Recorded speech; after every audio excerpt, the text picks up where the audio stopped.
اتنا تو کرم کرنا اے نرگس مستانہ، جب جان لبوں پر ہو تم سامنے آ جانا، کھاتے ہیں تیرے در کا پیتے ہیں تیرے در کا، پانی ہے تیرا پانی، دانا ہے تیرا دانا، تو شمع رسالت ہے، عالم تیرا پروانہ۔ ناظرین، ایک مرتبہ رسول اکرم صلی اللہ علیہ وسلم نے صفا پہاڑی پر تمام مکہ کے لوگوں کو جمع کیا اور لوگوں سے فرمایا کہ اگر میں آپ لوگوں سے کہوں کہ اس پہاڑ کے پیچھے ایک فوج چھپی ہے تو کیا تم لوگ مان لو گے؟ سب نے ایک زبان ہو کر کہا کہ ضرور مان لیں گے، کیونکہ بچپن سے ہم لوگ آپ کو جان رہے ہیں کہ آپ نے کبھی جھوٹ نہیں بولا۔ رسول اکرم صلی اللہ علیہ وسلم نے پھر فرمایا، اگر میں یہ کہوں کہ وہ فوج تم لوگوں کو تباہ کرنے آ رہی ہے، کیا اس بات کو بھی مان لو گے؟ سب نے کہا کہ ہم اس بات کو بھی ضرور مان لیں گے، کیونکہ آپ جیسا قوم و وطن کا ہمدرد، غریبوں، یتیموں، بیواؤں کا سہارا کوئی نہیں ہے، ہم کو آپ کی بات پر یقین ہے۔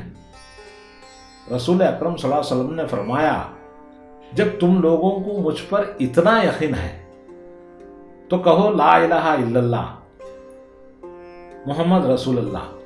کلمہ طیب بولنے اور سننے میں ایک جملہ ہے، لیکن اتنا طاقتور کہ کلمہ سنتے ہی سب لوگ حیرت میں پڑ گئے، ایسا خاموش ہو گئے جیسا سانپ سونگ گیا ہو۔ صرف چند غریب لوگوں نے کلمہ پڑھا، باقی سب لوگوں نے ایک ساتھ انکار کر دیا اور کہنے لگے، ہمارے پاس ہمارا دین موجود ہے، ہمیں کسی نئے دین کی، نئی تعلیم کی ضرورت نہیں ہے۔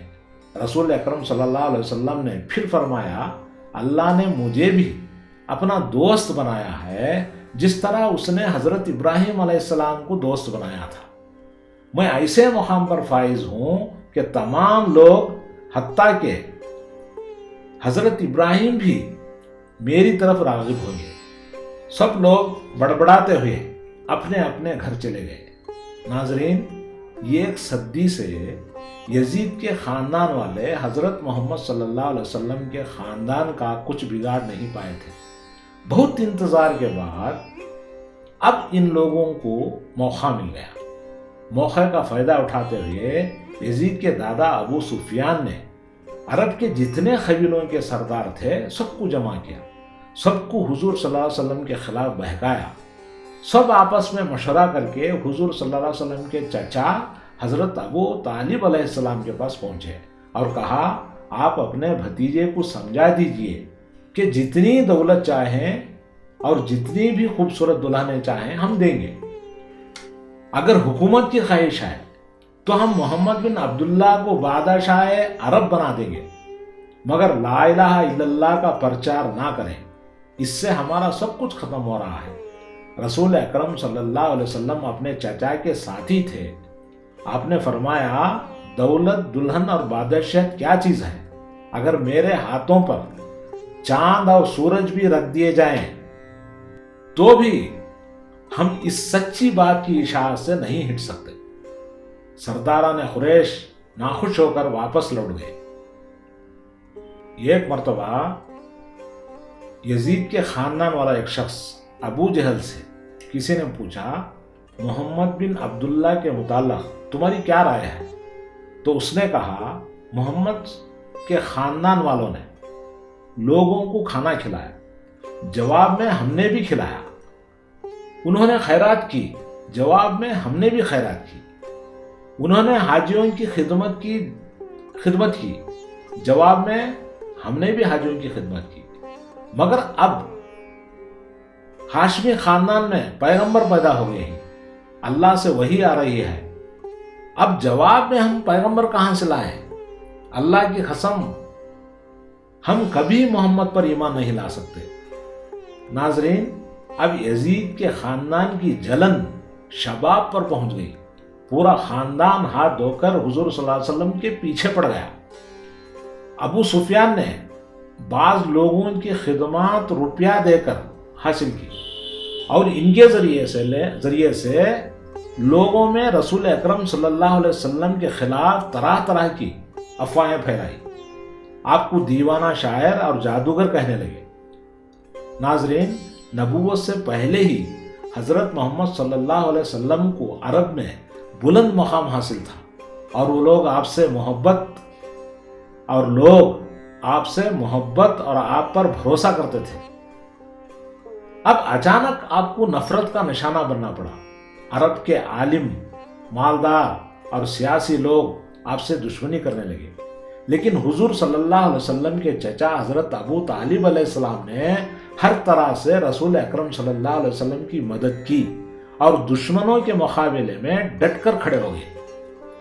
آپ نے اپنے بھتیجے سے فرمایا، میرے 10 بھائی اور میرے بھائیوں کے بچے اور میرے بیٹے طالب، جعفر، عقیل، علی، سب کے سب شجاعت کے جنگل کے شیر ہیں، جب تک میں زندہ ہوں مکہ کا کوئی آدمی آپ پر بری نظر نہیں ڈال سکتا، آپ اپنا فرض ادا کیجیے۔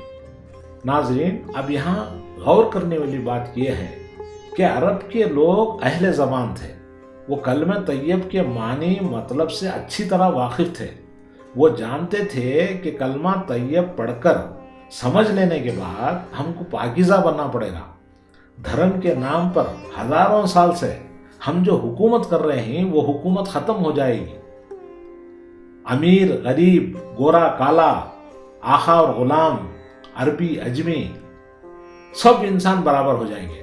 ایسے کیسے ہم اپنے غلاموں، لونڈیوں، نیچ خاندان والوں اور مزدوروں کو اپنی محفل میں کرسی دے دیں؟ اسی لیے وہ لوگ کلمہ طیب پڑھنے سے انکار کر دیے۔ ناظرین، کلمہ طیب دین محمدی کی بنیاد ہے، انسانیت کو سدھارنے کے لیے ہی کلمہ لا الہ الا اللہ کا نزول ہوا۔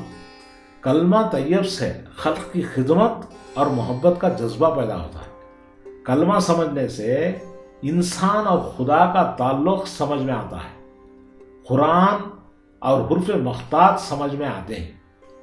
ناظرین، حضور صلی اللہ علیہ وسلم سراپا رحمت اور رحمت للعالمین ہیں، ویسے ہی صوفیاء اکرام سراپا رحمت اور رحمت للعالمین ہیں۔ صوفی بزرگوں کے پاس نہ تلوار ہے، نہ فتویٰ ہے، نہ بددعا ہے، صرف صبر اور رحم اور کلمہ طیب ہے۔ 1400 سال سے صوفی بزرگ بستی بستی، خریا خریا گھوم گھوم کر لوگوں کو کلمہ لا الہ الا اللہ سمجھاتے آ رہے ہیں۔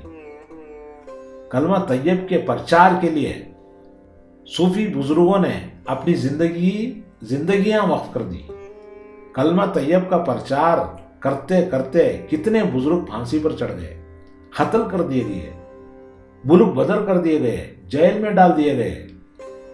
کربلا سے حضور صلی اللہ علیہ وسلم کے زمانے تک، یعنی صرف 60 سال کے عرصے میں رسول اکرم صلی اللہ علیہ وسلم کا پورا خاندان بڑی بے دردی سے کچل دیا گیا۔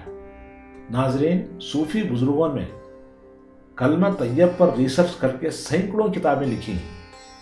مولانا بشیر الدین صاحب نقشبندی اپنی کتاب کلیمۃ الرحمان میں لکھتے ہیں، اے عزیز، قرآن مجید میں والتین والزیتون کا سورہ پڑھ کر دیکھ، اللہ تعالیٰ نے تجھ کو اچھی سے اچھی صورت و شکل میں پیدا کیا ہے۔ اگر یہ اچھی صورت و شکل والا انسان کروڑوں سال کھڑے رہ کر عبادت کرے یا پہاڑوں کے غاروں میں اپنی زندگی گزارے یا زمین کے تہ خانے میں عمر بھر خدا کی عبادت میں مصروف رہے یا اندھیری کونٹھیوں میں